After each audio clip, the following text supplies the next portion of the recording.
What's up, Team HPX? It's Brendon. I'm back in Puerto Rico and just pumped about shooting this video for you, talking about the 4 secrets to success. And I can tell you, like, these were not easy to learn along my path, but because I grew up in a town that was not near the ocean, because I didn't have a lot of abundance when I grew up, because I struggled a lot throughout my life, the great lessons really came from just a lot of hard work, a lot of study, and a lot of consistency in the contributions I want to make in life. And along that path, I had the blessing of working with and knowing and studying and coaching some of the world's most successful people. And these 4 things always show up in their life. And honestly, I kind of wish I figured this out like 10 years earlier so I could focus on them versus kind of bumbling in dumb, which is what I did. So I hope in sharing my experience with you, you understand how important these 4 things are to your success. Number 1 is competence. Competence. It means you should focus on getting absolutely competent at the skills that matter for your long-term success. Whatever your dream is, think of it, what's your dream? Break it down and say, okay, if that's my dream, what skills would I have to master, really master, to be able to have that dream? Like, for me, as an example, speaking with you right now, I don't know how many of my videos you've watched or whatever, but you know, we've had 250 million video views. And I was mortified to speak. Some of you guys have been in my seminars before, right? 2,000 people, 10,000 people, 30,000 people in an arena. I was mortified. I was terrified to get up and speak in front of people. And so you're like, well, how did you develop that and learn that? Well, I had this dream to make a difference in the world. And I wanted to impact a lot of people in the world. And I said, if I'm actually gonna help a lot of people in the world, I need to learn how to communicate. Because where I grew up, there wasn't a lot of emotional expression or a lot of communication. I mean, if a dude raised his hand in an emotional expression above his waist, it meant he was gonna punch you in the face. That's where I grew up with. I didn't grow up with people being like outwardly expressive and joyous and like facial expressions and moving their hands. I didn't grow up with that. I had to learn, like, how do I communicate and make an impact with people and share what I wanna share? I had to practice that and learn that, but I had to become competent in that if I wanted to make my difference. And I think that's really important. The greats master their skills. Think of any musician you love. They mastered their art, their voice, their instrument. Think about any person you really admire in business. They had to master business building. They had to master the process or the product or the thing. Think about anyone you admire in their health and wellness. They had to master their own body. Think about the happiest people you know. They had to master their mind. How did they do that? They learned. They studied, they studied, they studied. They applied, they applied, they applied. Competence is the thing that we know in high performance gives people the edge. When you are more informed, more educated, more experienced in the things that matter most to your career, you outperform everybody else who's just going through the motions, who's just showing up. But when you're learning in those dark hours of the night, when you are trying when nobody else is watching, and you are developing skill, guess what we know from psychology? That competence and confidence are very correlated. We call it in high performance work the competence-confidence loop, right? The more you learn, the more you're willing to try. And the more you're willing to try, the greater confidence you gain. The more confidence you gain, the more you're willing to try new things, which teaches you even more. So this confidence-competence loop is the secret to lifelong success. Keep learning, keep applying, because as you master new skills that matter to the direction of your life, towards your dreams, then you get more confident. As you get more confident, you try new things and you get more success. Number 2, and this is really key, a contribution mindset. To not begin the day with me, not to look at your life with I hope to get this, or I hope to survive. Take your mind off survival, take your mind off getting for yourself, and ask, how can I give, right? It's biblical to ask, and you shall receive. But also, it's ethical to give, and you shall receive. When you change your mindset from getting to giving, when you change your mindset to contribute, when you think about your day, your work, your mission, your life as a way to contribute, instead of going into work to complain about your job washing dishes, you say, how can I go do this and help contribute to my team? Help contribute to somebody else's day?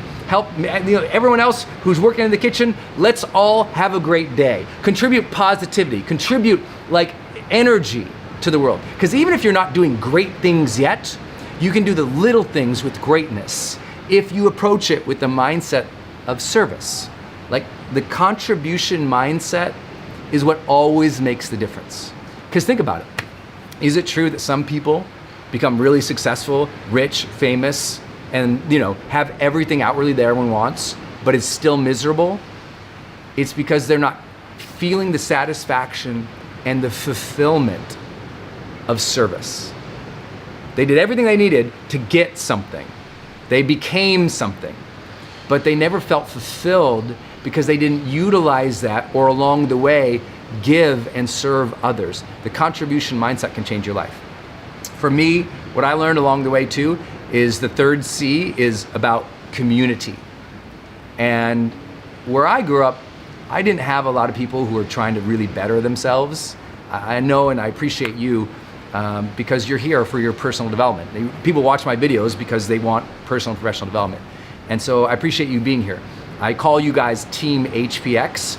HPX stands for High Performance Experience because I believe that not everybody wants to live the high performance experience. Not everybody wants to reach the next level. Not everybody wants that extraordinary vibrancy and connection and excellence that comes from trying to be your best. But those of you who do, why you're here, my belief about Team HPX, about us, is we've learned we have to build the tribe necessary to succeed and enjoy life. You can't just take the energy and the people that you have in your life. You need to strategically build the people around you to have the community you need to succeed and enjoy life. And often that brings up for people, well, but Brendon, my spouse doesn't support me. People make fun of me. The kids at school don't understand. The people at work shoot down my ideas. And it's not that you have to kick everybody out who's negative. It's not that you have to get rid of all these people, because sometimes that person is your spouse or your brother or your sister or your friend. It's not that you have to get rid of them or judge them in any way. What you can do is limit your time and exposure to them. And even if you can't do that because that's the person who you're in love with right now, what you can do is separately build what you need. In other words, successful people build the community they need. They don't hope to have it. They're not born from it. They don't always have it in their current circle. But what they do is they go build it. So ask, what's your dream? What do you really want to achieve? And what's the type of people you need to be around to have that, experience that, and accelerate towards that? For me, I had to start shaping new friendships. I had to do more networking in my industry to meet new people. I had to get myself around others. I went to seminars and workshops, networking events. I got myself around high achievers. I wasn't born around many of them. I had to get myself around them. And by getting myself in that proximity of a peer group that was positive, ambitious, service-oriented, competent at what they do, it raised my game, right? Other people can really inspire you. So build the community you need. And I think the last thing that I've learned that's so important is that successful people take command of their life. They take command of their thoughts, command of their emotions. They take command of what they're doing during the day. They're less reactive than other people because they say, I'm gonna be the captain of my ship. And that sense of command is the difference maker in their lives. Where most people, they take their circumstances, they blame, they complain, they dread the struggle. People who've taken command of their lives, they honor the struggle. They bring the joy. They decide what their day is going to be about. They work diligently towards their dreams. Instead of being distracted or run by impulse, they are focused and they choose discipline. Like they have commanded their life at levels most people don't. Because listen, you and I both, anyone can have a bad day and come home and be like, you know what? Bad day, Netflix and chill. And they give up their day or the next 4 hours to tuning out.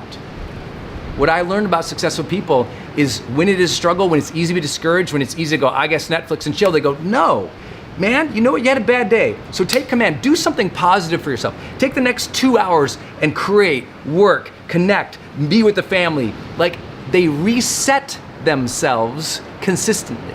And that's what I mean by command, right? Because we can't control everything. Isn't it true? We can't control everything. Some days someone's gonna be a jerk to you. Some days the project's gonna fall apart. Some days it's not gonna go the way that you want.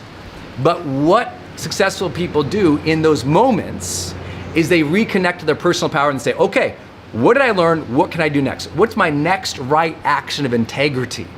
They take command of themselves, so they don't let themselves feel sorry for themselves. They take command of themselves, don't let other people tell them exactly what to do. They say, what should I do now versus I guess I'll give up.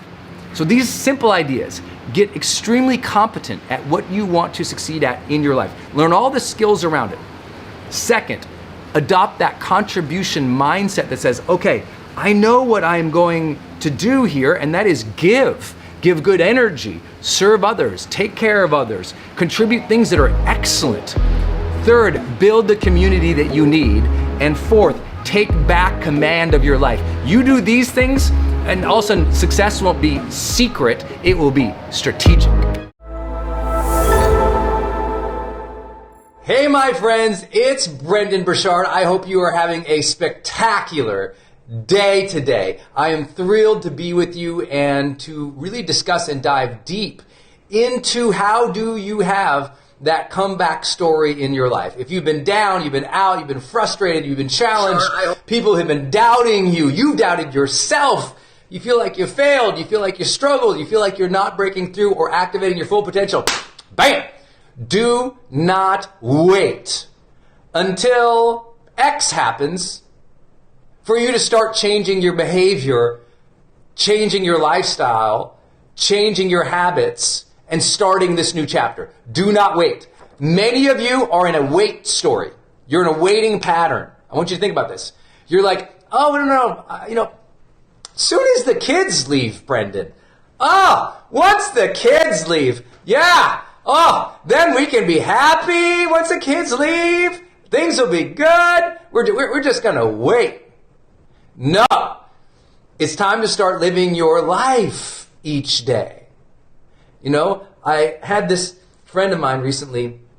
It's kind of funny, literally, a person who's been, someone I've been coaching at a high level for multiple years in our Certified High Performance Coaching Program. And this person literally said to me on a coaching call this last week, said, oh yeah, Brendon, I've been waiting to change my diet here. I'm going to do that, but I'm going to wait till after rehab.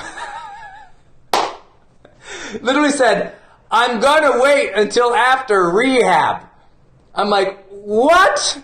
No, but that's how, and you all, I know I hope you think that's as funny as I do, but listen, it's just as silly for you to be telling yourself, well, I'll wait until I feel better one day. I'll wait until one day, the kids leave. I'll wait until I'm rich. I'll wait until we get the new house. I'll wait until we start the new job. I'll wait until we move to the new city. I'll wait until she finally says yes. I'll wait until he finally approves. I'll wait until I finally feel like it. Do not wait until. Tomorrow is the beginning of the new chapter. Because the new chapter always begins with a new way of thinking, doesn't it? It starts with a new way of being in the world, new habits. And you don't have to wait for people to understand you. You don't have to wait for anybody to give you permission or approval. Like, you have to accept it's on you. That's where this begins. The comeback story happens when you go, it's on me, it's my choice, here we go. Tomorrow I'm going to start speaking to myself in healthier ways. Tomorrow I'm going to start eating healthier. Tomorrow I'm going to start working out more. Tomorrow I'm going to protect my time more. Tomorrow I'm going to value my wellness more. Tomorrow I'm going to do my art more. Tomorrow I'm going to be happier and more connected. It's a choice. It's a choice for you. It's a choice for you. Got it? Like, at some point you have to go, I don't have to wait anymore. Some of you are waiting until you earn something, or you're certified at this, or you get promoted to that. And what I'd love for you to do in your own honesty today is ask, where have you been waiting? Like, what's that thing you're like, well, I'll do that someday. Because listen, the more that you are waiting on, the more that restlessness inside is activating. The more that you're waiting on, the things that you know you need to be or do or create or move towards, the more of those, they stack up an internal dislike. You start feeling like your psychology goes, well, I want these things, I know they're important to me, but I'm not acting towards them. And what it does is it erodes your self-trust. Do you know why so many people say in the chapters of discouragement versus starting the comeback story? Because they're still living in self-distrust. And a lot of that self-distrust isn't because they're a bad person. It's because there's a part of them that's waiting. And their mind and their body in the background is saying, hey, Brendon, do these things. And my mind goes, I know those are good things, and those are the right things. But I feel bad about myself today. So instead, I'll go watch 3 seasons of something on Netflix. You know what it is. I know those are the right things to do, or that's the right way for me to behave, but I'm going to wait until she's better.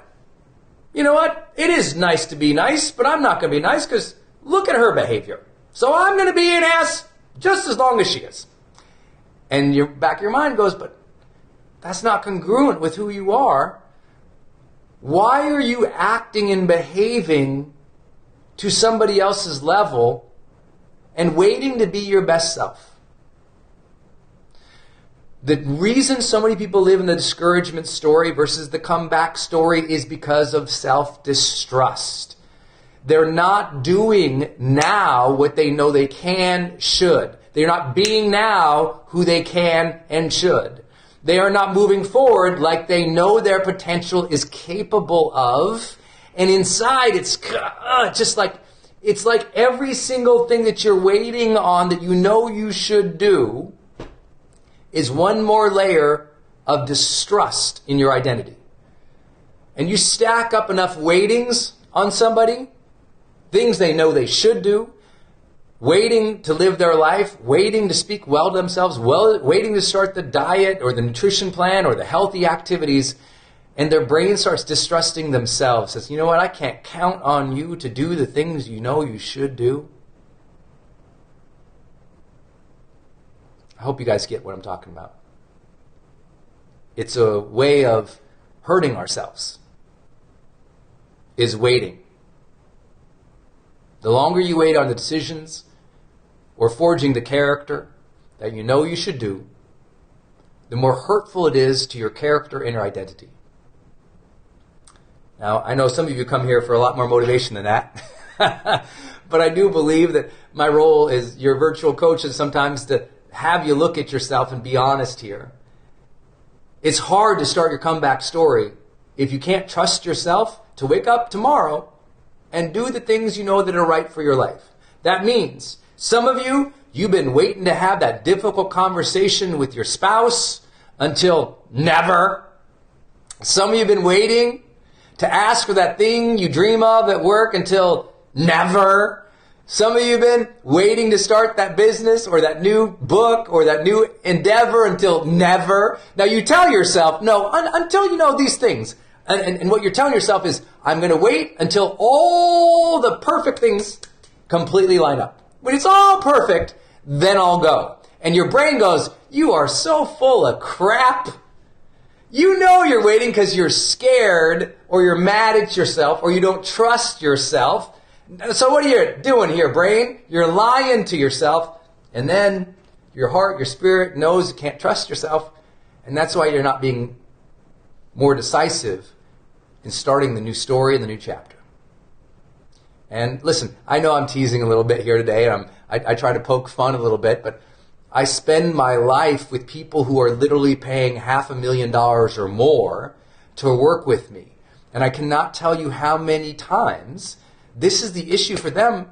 And you would think, oh no, if they can afford that, they must not have this issue. I'm here to tell you, everyone has that issue. The people who I coach on the covers of magazines, my friends, they have this issue.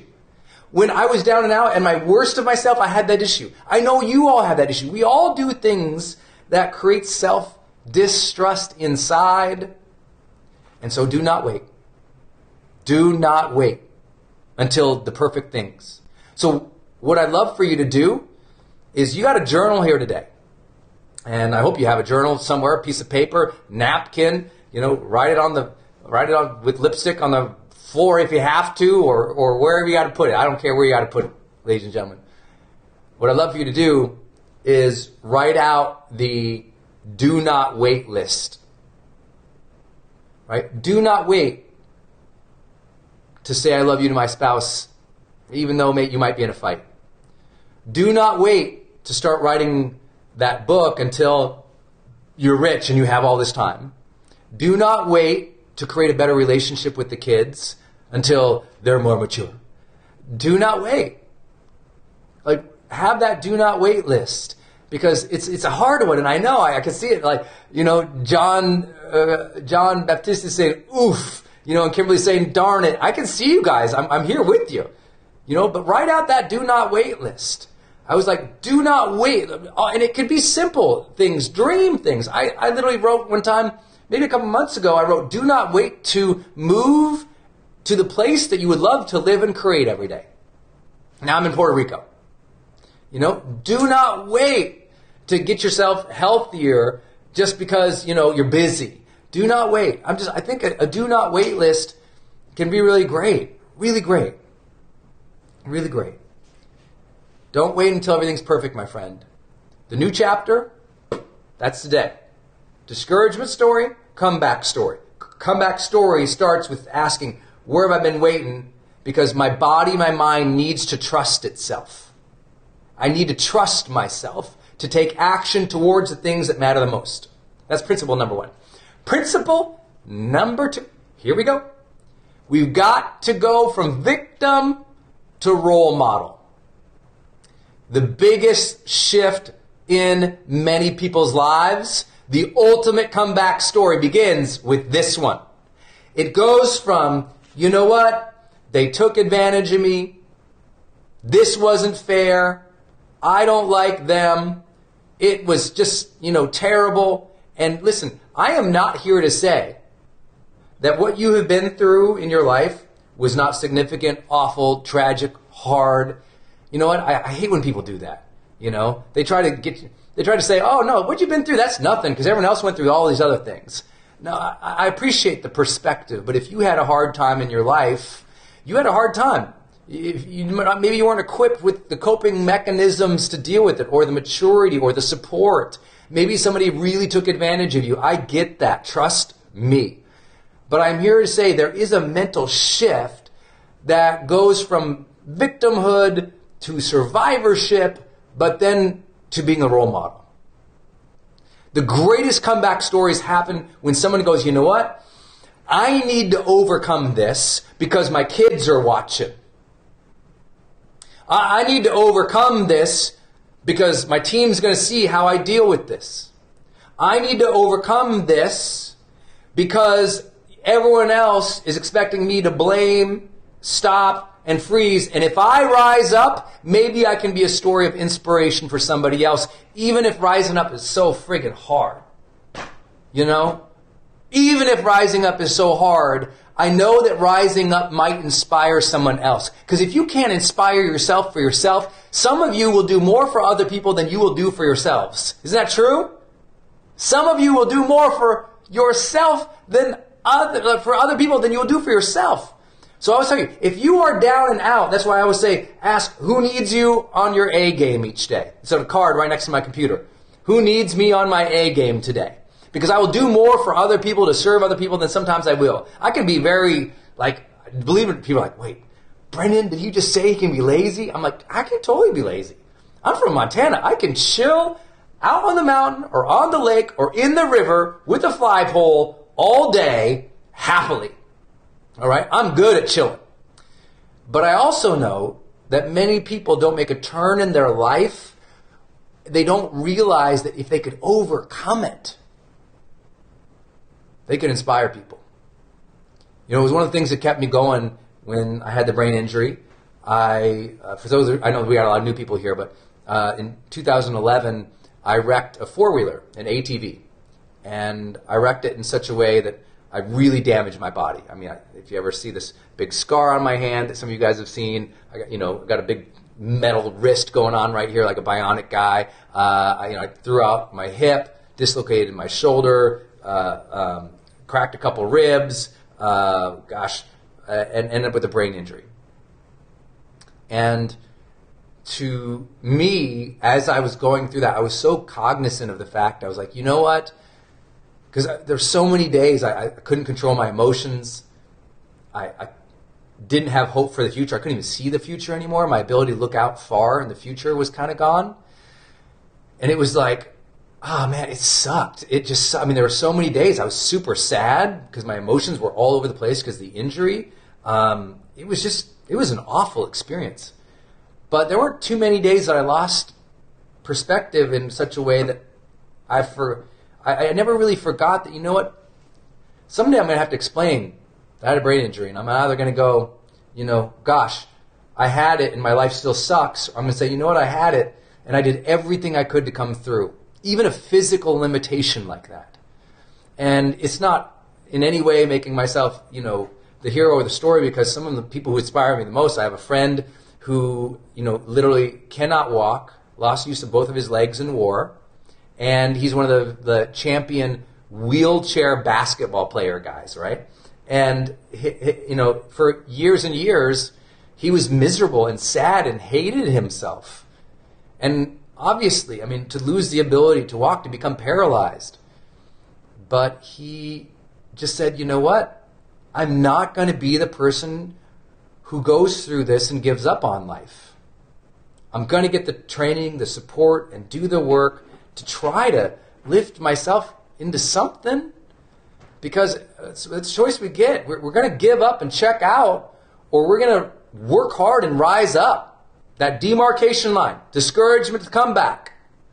Give up, check out, or engage, rise up. One thing we know from the world's largest studies of high performers is they always say they're fully engaged in their experience. And I always love that. It's because we're either avoiding things or running from things, or we are engaging it and facing it head on. But what lifts us is when we can go, you know what? If I pull through this, man, it's going to be a good story. If I pull through this, man, some people are going to see this and be inspired. If I pull through this, okay, something good is going to happen. I don't pretend that it's easy, but I do pretend to tell you that you got a choice. You're going to stay with this story where you're down and out, people took advantage of you, and you're going to relive this one and play it forever and relive those old chapters over and over, read them over and over and over and over and over again, or you're going to start telling yourself a new story, that you got an opportunity to rise and be the role model for someone who's going through the same thing. I'm not the only one who ever went through a brain injury, so I hope that my efforts to recover, to do the hard work, over that 2.5-year period can inspire some people to say, hey, you know what? Maybe I don't just have to accept where my mind, body, and brain are. I can rehab, I can change. And I've always been inspired by people who did that. I really do believe that. I will also say that the role model mindset is integral to the highest level of success. Not just the comeback story. Let's go to the end chapters. Right? The very end chapters of life. When you look back at life, we know that high performers view themselves as role model. And if you view yourself as a role model, even if today you suck, but you start adopting the role model mindset, how would I behave if I was a role model right now? What would I be saying to myself? How would I treat other people? What would I do? Even if when you just are starting or you are down and out, you can step into the role model mindset. Step into the mindset that says, the way I live my life can serve as an example. The way I live my life can serve as an example. The way I live my life can serve as an example. And if I can step into that, then just maybe I'll work a little harder to change. Because you'll do more for other people than sometimes you'll do for yourself.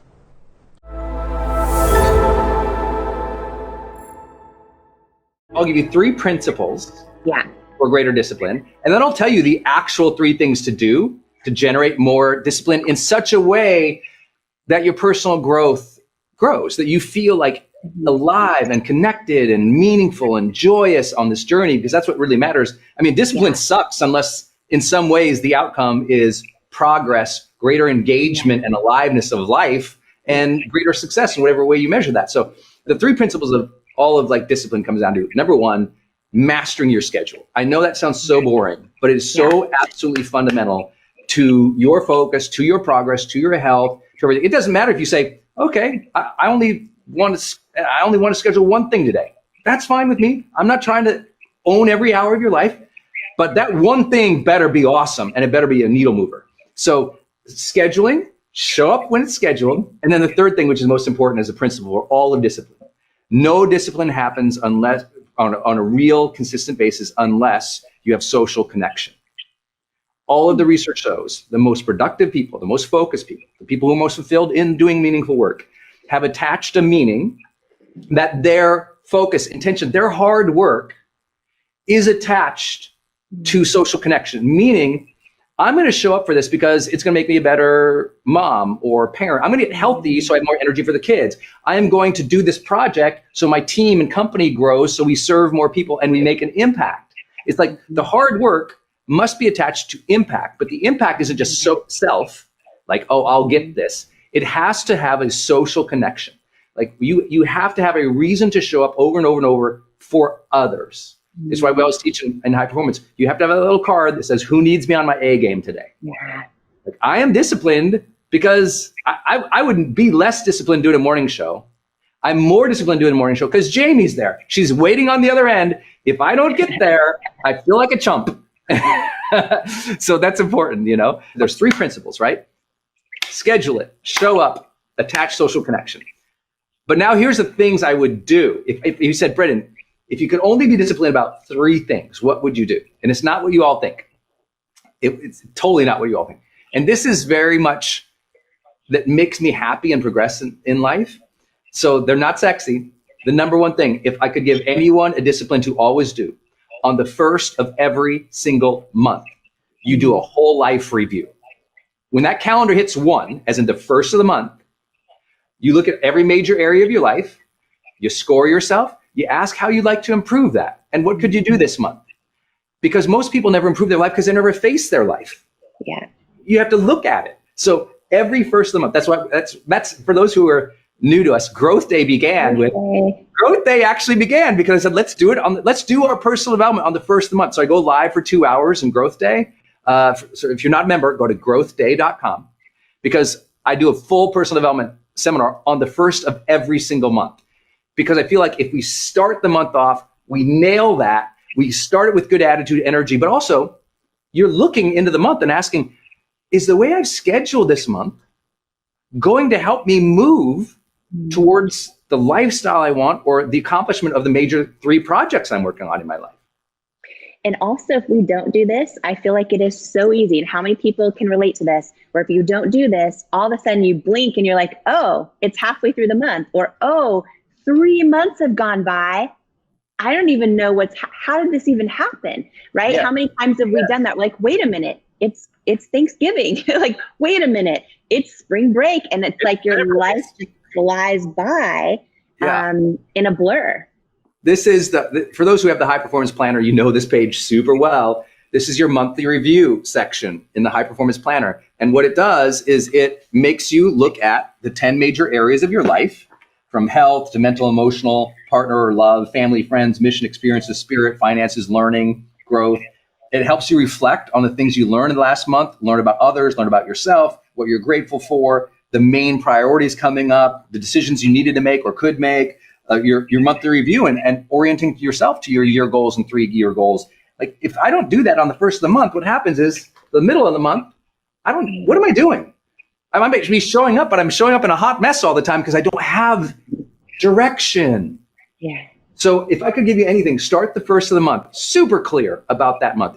If that's all you did, I promise you'd be more engaged with your life. Second thing I do, I believe another review is needed every Sunday. So Sunday, do your weekly review and your weekly planning. I don't care if it takes 10 minutes, an hour. I think it's important to go, okay, on Sunday, is this upcoming week, Am I clear about what I want of that? Am I clear about how I can serve? Am I clear about these little slots of time? Do they make sense to me? I mean, just that, it can take so fast. So third thing. Yeah. All right, listen, if I could give you 3 things to move the needle in your life. Number 1 is a monthly review. On the first of the month, look out for and notice, please don't think that this or the Sunday review, which is the second point, is just about your schedule. You are reviewing the major parts of your life. You're connecting with them. You're scoring them. You're asking what more you desire there. And what's something simple you can do to improve that area of your life each month. It doesn't have to be huge life transformation, because look, transformation takes time. You might just like this little thing, this thing, but being aware of it, that's important. So the monthly, then the Sunday, and then you have, I know everyone already wrote this in their things and they just know it to be true. You've got to win your mornings again and bring intention for, I think, 2 things every day. If we can bring intention for 2 things every day, we win that day. To me, the first one is I'm going to bring the joy to this day. I'm going to choose my attitude. I'm going to develop a mindset that is unshakable, that is joyful, that is, I'm going to be in every room. It doesn't matter if I'm the loudest. I'm going to try to be the most generous and grateful person in that room. I'm just going to bring good energy. Be responsible for the energy you are projecting onto others and into this world. So I think for me, that intention of, I have an intention to have joy each day. I'm going to have some fun. I'm going to make that happen, because sometimes life doesn't do it for you. Yeah. They just hasn't. So I'm going to bring the joy. So that's that's an intention. So what I'm saying is the third discipline is every day you have intentions for feeling life. Yeah. For me, feeling life means bring the joy. That's number 1. I'm going to bring the joy. And number 2, I'm going to make a moment with somebody today. Maybe I send them an audio. Maybe it's the way I look at my wife. Maybe it's the thing I call up my mom, and or I send a beautiful appreciation email or text to somebody. But every day, I'm going to bring the joy into the day, and I'm going to make a moment. Because at the end of your life, I learned this, I faced my death twice in my life. You remember these moments and scenes with other people. It's so important to realize that. And so you have to ask, are you going to have enough of those moments and scenes? Are they going to be, at the end of your life, you kind of, if it's true, you see a movie. What are the scenes of that movie going to be? You get to direct that. And I promise the scenes in the movie almost always have these beautiful connections with others. It's like most people don't realize the ending movie of their life is love scenes and connection scenes with other people, where like these like meaningful moments, if you will. Let's just call them meaningful moments. That's what you see at the end. Meaningful moments. So if that is true, if it's true, then you have to purposely structure and build in meaningful moments so you love the movie at the end. You know? That you love the movie, that you want to watch the movie again, that you appreciate it, that you're going to bust out the good wine and have that good popcorn with that meaningful movie. And so every day, that's mine. I'm going to bring joy to this day, and I'm going to make moments. Yeah, that's so good. You might have different intentions. Maybe your intention is like, I'm going to do this thing as a mom or as a leader or as a whatever. Doesn't matter to me. But if you don't have the intention, the days just blaze by, nothing. You can be working hard. You can get your schedule down. You can have your calendar prioritized with all the tabs and all the different marker colors and everything else. But if there's no intention for feeling today, you were a good robot today. Yep. But you didn't. And we've all had days like that where we feel like a human doing, right? Not a human being. That's so good, Brendon. That's so good. And a meaningful moment can be different for every single person. But how many days do we go through and we forget? And a meaningful moment's free. You know what I mean? It's like, how many days do we forget to do that? That's so powerful. I love that. So important. I love that. To me, that's funny that the discipline is to have the intention, right? Yeah. Every day when you have the intention, or every moment or every experience, when you have the intention, it turns out better. Like this morning, we talked about, Jamie and I, before we started, we talked about like, what's the show about today? What's our theme for the week? Our theme for this week is focus and discipline. Our theme for the week, or the month in Growth Day is confidence. And if you're not a Growth Day member yet, please sign up at growthday.com, because last week I taught 2 hours on confidence. Jonathan Fields from the Good Life Project taught, over an hour and a half on confidence. And so did Dave Hollis. And they took questions and did coaching. And upcoming, we've got Mel Robbins, Jenna Kutcher, Jamie, oh my gosh, David Bach is this week. I mean, it's going to be epic, guys. So go to growthday.com, because you can get live coaching twice a week with us, and you get the replays for less than $1 a friggin' day for the year. I mean, it's unbelievable. So go to growthday.com. It's my favorite thing. And my favorite thing. Yeah, it's amazing what you're doing. My favorite thing. Glow, Atonmo, Prince EA. There's so many incredible people in there. So super excited. Anthony's coming up. He's Anthony just Trucks. fire. I can listen to him all day long. I know his voice. I know. It's insane. Okay. We're overtime. I love you guys. Listen, I want to remind you, every day you can choose a new attitude. You can improve. You can take that step. You can show up for your schedule. Just show up. Remember to do the things we talked about today. But remember, you're stronger than you think. Future holds good things for you, and every day is a good day to grow. The number one issue with being productive isn't that people usually don't know what to do with the day. It's that they look at it with dread and they accept that feeling and they stop.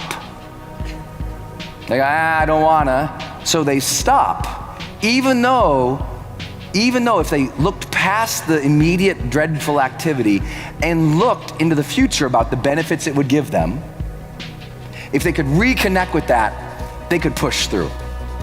It's that when we get in the short term, just automatic feelings, automatic emotions that come up, those things, when they're not monitored consciously, and sometimes they're not overridden by a higher calling, a higher ambition to serve, a higher mission, then what ends up happening is we go, I'll do it tomorrow. I'll skip this one, and I'll get the workout in tomorrow, and then workout comes tomorrow, I'll get it in next Friday, and then it doesn't come in next Friday, and then I'll get the work in, the work doesn't happen, and we keep telling ourselves these stories, I'll do it when I feel like it. But I hope if one thing you've learned here is the power plant doesn't have energy, you need to generate the energy in which you need to excel and serve in this world. That's what I had to do last night. I had to generate the energy that I need to excel and serve on the stage. I had to make sure that today I felt my best. This is my marathon that I get to do 8 times a year. This is what I train for. This is what keeps me sharp. We all have to have those things in our business or our brands or the things that we're being productive towards that push us, that challenge us. If you don't have 3 or 4 of those each year that are your form of business or productivity marathons, build them back in. Build in challenging expressions for yourself each year. Build them in. We all need our own marathon each year, whether that's a true running marathon or for me, this is it for me. And I got 8 of these a year that I build in that make me sharp. I don't need to do them. The better use of my time would just be doing more videos on the internets, more social media. But this pushes me. This demands excellence from me. When we talk about productivity today, I'm gonna say, what is the things that are scheduled for you that demand you be great? Because if you don't have any of those, you'll never be great. You'll just do what's comfortable and easy.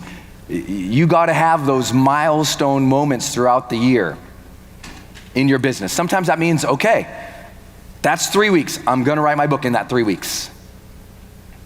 And you're just gonna gear up for it and you're gonna crush it. Sometimes that means that's when you're gonna launch your thing. Okay, we're gonna gear up and launch that thing. Sometimes that means that's when you do your executive retreat. You pull away all the executives, you meet with them, and that week is just like fire week for you. That's not, I don't mean fire them, I mean fire, But you gotta have those scheduled, otherwise you just go into homeostasis. You just kind of go through the days and go through the motions, and nothing is compelling you to reach and stretch and push. And if you don't have that, I'm telling you, it is hard to live a fully charged life. So you gotta approach productivity now in a completely different way. First rule, don't think of productivity as something that you're doing just in a block of time. Think of your life as being a productively fulfilling life. That productivity is not a time management thing, it's a purpose thing. I don't think of time management when I think of productivity. I think of purpose. I think of who do I want to be? What do I want to contribute? What will be fulfilling for me? Because if you don't have something bigger than just blocks of time, which are important, but there's not something that we together are going towards where it's this set of dreams, where there's personal meaning and there is social contribution, we won't go. And you might write that down. You need both things as a mindset for productivity. Personal meaning, meaning you care about it, you like it, it's intrinsically valuable to you. You feel like me doing this is important because I like it, I enjoy it, it's important. That's personal meaning. The other aspect of productivity is social contribution.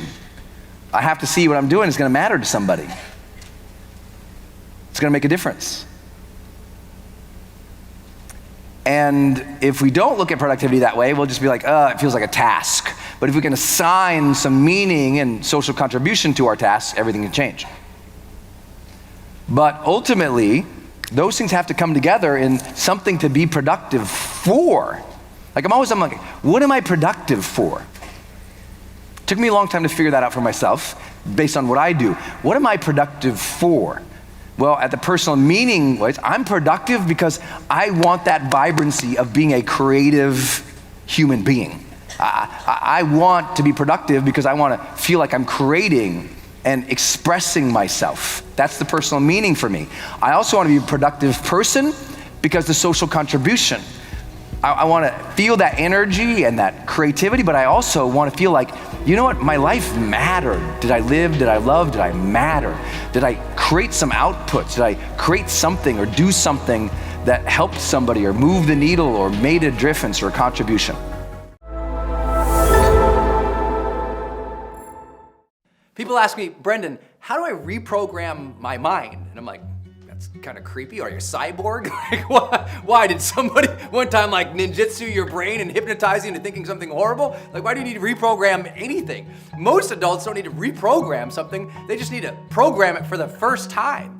You know, it's like there was never actually any programming that happened anywhere. There were just all these patterns of incidences and these circumstances that have all coalesced into sort of these automatic thoughts and behaviors that they aren't necessarily being responsible for. They come up automatically and they happen to them. It's not like someone said, I want you to think this, I want you to think this, I want you to. No one ever sat you down and probably just like, woo, maybe it happened, but for most people, that never happened. What they're really saying is, Brendon, I need to get a hold of my mind, man, because sometimes I just got these constant negative recurring thoughts that come up. I can't get rid of them, or sometimes I get obsessed about this one bad thing that happened to me, or sometimes I say, I just can't even control my attention, dude. So what they're really struggling to do is to master their mind in a more sort of capable way. So let's talk about how your thoughts are generated. And some of this you might already know. If you've read my book, The Charge, or you've seen some of my other work in High Performance Academy, we talk a lot about how do you master your psychology. I'm gonna give you one simple framework to think through, and then some tips and tools and strategies you can immediately input into your life to better manage your mind. The first thing, if you're having negative recurring thoughts and feelings that are coming up, those are really, they're easy. And here's what I mean by that. We kind of have two systems of thought, psychologists like to say now. We have the system one theories, in which the system one is your automatic, just unconscious, immediate thoughts and impulses that come up from your body that usually your brain is just saying, hey dude, we've thought through this before, or hey dude, we're trying to protect you. So it's running at a very baseline, easy, energetic level. Your brain loves to optimize itself. It doesn't like to have to do a whole lot of thinking. It just likes to say, what do we already know? How can we apply it to this situation? So if you had fears in the past and a similar situation is here, your body just generates those fears and says, hey man, run away again. If you had challenges in the past and you want to protect yourself, your brain just says, hey, protect yourself right now, we're worried about this. But sometimes those are not helpful thoughts. They're automatic, but they're not actually helpful. It's just your brain saying this is the easiest route we know. And part of becoming a more mature, conscious, enlightened person is to better take control of our system 2, which is our sort of conscious dashboard on our mind, our ability to more directly work, control, generate, and create our own thoughts and behaviors in the moment, not relying too much on just the things that come up for us. Now, of course, we're always going to. Most of our lives is very system 1 driven, very unconscious, automatic. We're just going through the motions. But the people who achieve the peak amounts of success, the highest performers in the world, have said, you know what? I need to discipline my mind to support me even when it comes up with an automatic, immediate thoughts. I want those to be positive and buoyant and confident and strong, something that leads me to healthy decisions for my life, not just things that protect me. And so I think that we have to learn how to do that. One of the simple ways to do that is this framework to understand how thoughts develop into strong and automatic thoughts in our lives. I call the framework RWID, which stands for relative, weight of importance, and duration. People often who have negative recurring thoughts and feelings in their life, the reason those keep coming up all the time is because they at some point in their life or continually are giving those thoughts, the negative ones, more attention than necessarily any other thoughts. In other words, the relative weight that they give those thoughts is quite high. And they give a lot of importance to them. So those thoughts are very important to me right now. And they're durational, they last over a period of time. They keep thinking about those thoughts, thinking about those thoughts, thinking about those thoughts. And it's all that repetition that seals it in the back of their head. And now their head says, oh, this is an easy thing. I know this one, and it pulls it forward. So that simple repetition, because they made it important and they thought about it a lot, it keeps coming up for them over and over and over again. So there's a good negative thing about that and a positive thing. The negative is, if you keep obsessing about negative things, your mind will be automatically conditioned to bring it up more and more and more often without your control, just automatically. The positive aspect is we can use that same skill set and that same rule to apply positive thoughts into our own life. We can give positive thinking, positive questions, positive approaches to life a lot of importance in our life and a lot of focus, and focus on them and give a lot of duration to them over a period of time. And they get sealed in the brain as well. And now the brain says, well, that's easy, automatically thinks about it. So for me personally, I've done this so much in my life that I automatically think about the best possible outcomes in almost everything I do. I used to think about the negative outcomes. I thought, that's not supporting me. So how did I do that? Well, leveraging RWID, it helped. And let me break it down for you a little bit about how you could do this, because the first thing you have to do in order to improve your mind is take total control of your attention. And notice, where are your thoughts right now? At a very continual basis, you have to think, where are my thoughts right now? Are they supporting me, or are they automatically coming up negative and self-protective in ways that are not advancing my life? Just to be aware, to be conscious of what's going on in your body, in your sense of feeling and emotion, and the sense of the thoughts you're actually having. Just start paying attention. You know, for a lot of people, because they've never done this before and it's hard to remind them to do it, it's like simple. Here's what I want you to do. Just start paying attention to your thoughts anytime you're in line. Anytime you're in line from now on. If you're in line at Starbucks, just say, I'm in line at Starbucks. Brendon said, think about my thoughts. What are my thoughts saying right now?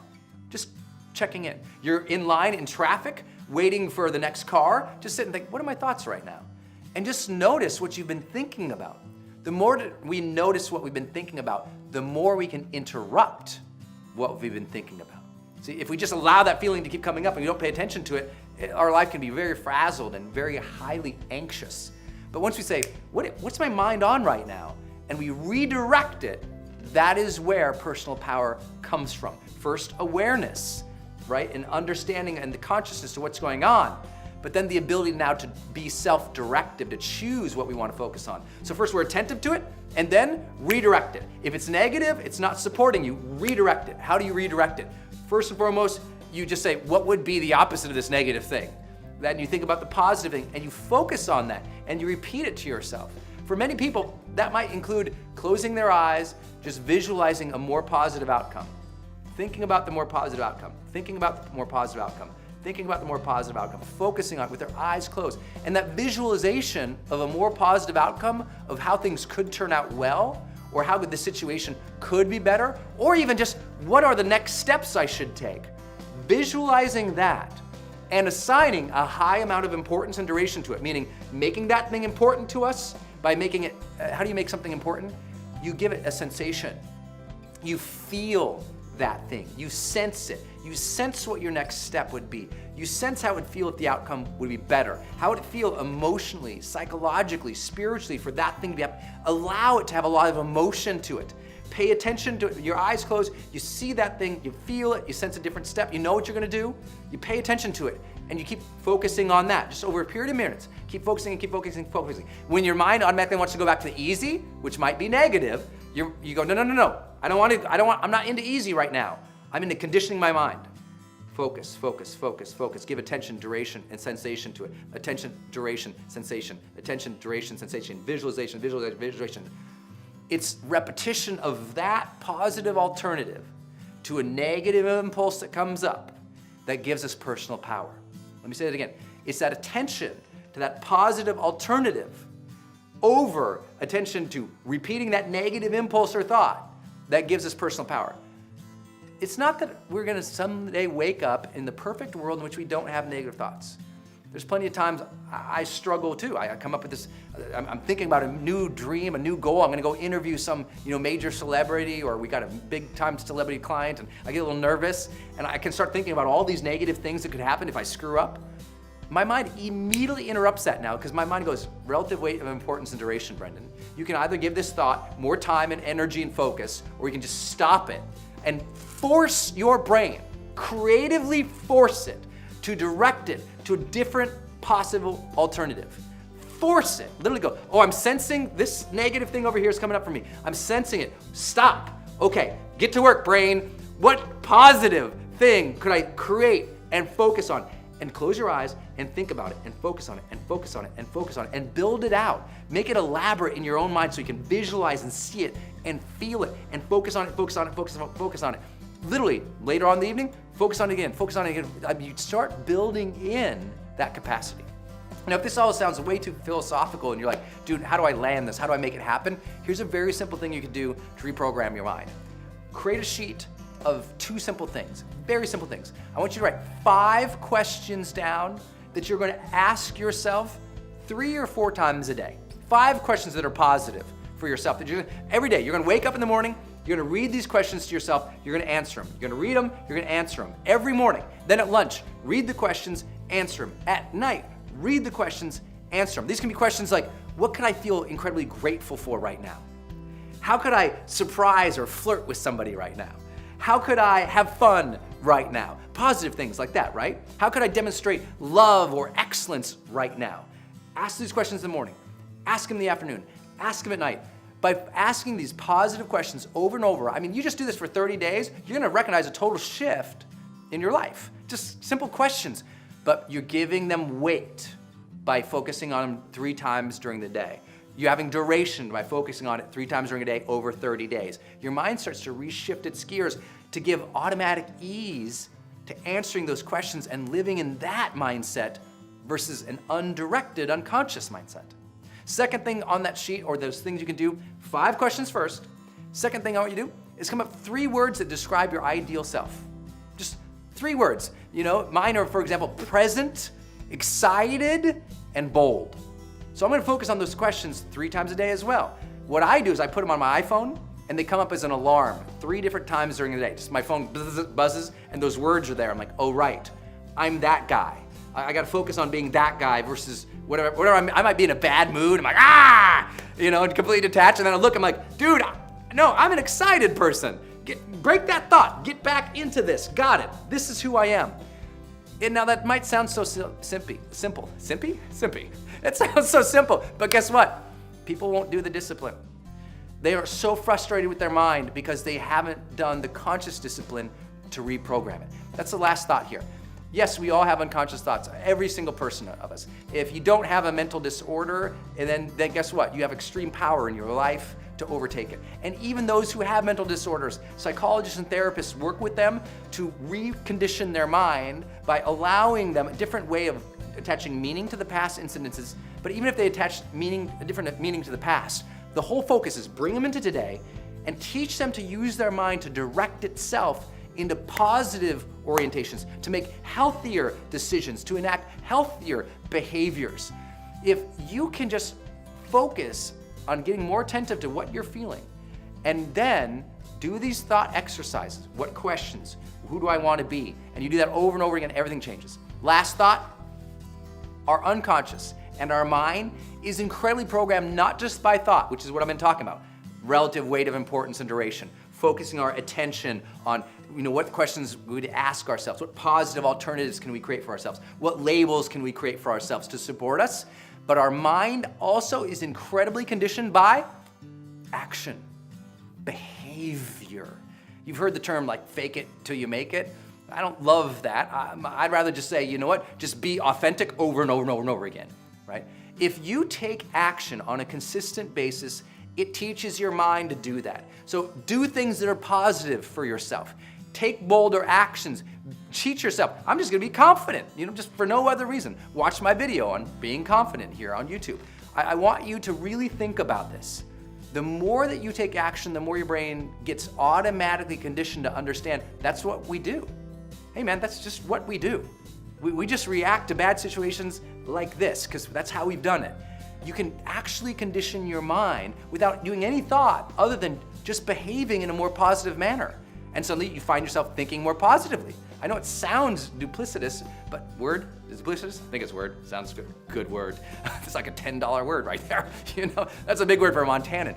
But I really want you to think about that. Your actions condition your mind as much as your recurring thoughts condition your mind. So be a person of good, positive thinking.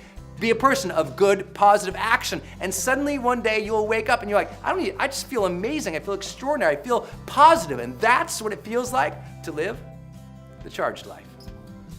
This can be your day for personal growth. This can be that day you committed to and you remember and you go, that was the day I got myself a community. I got better coaches. I committed to making my life the absolute best that I could. This is that day. Make today your growth day. Click the button on this page and sign up right now.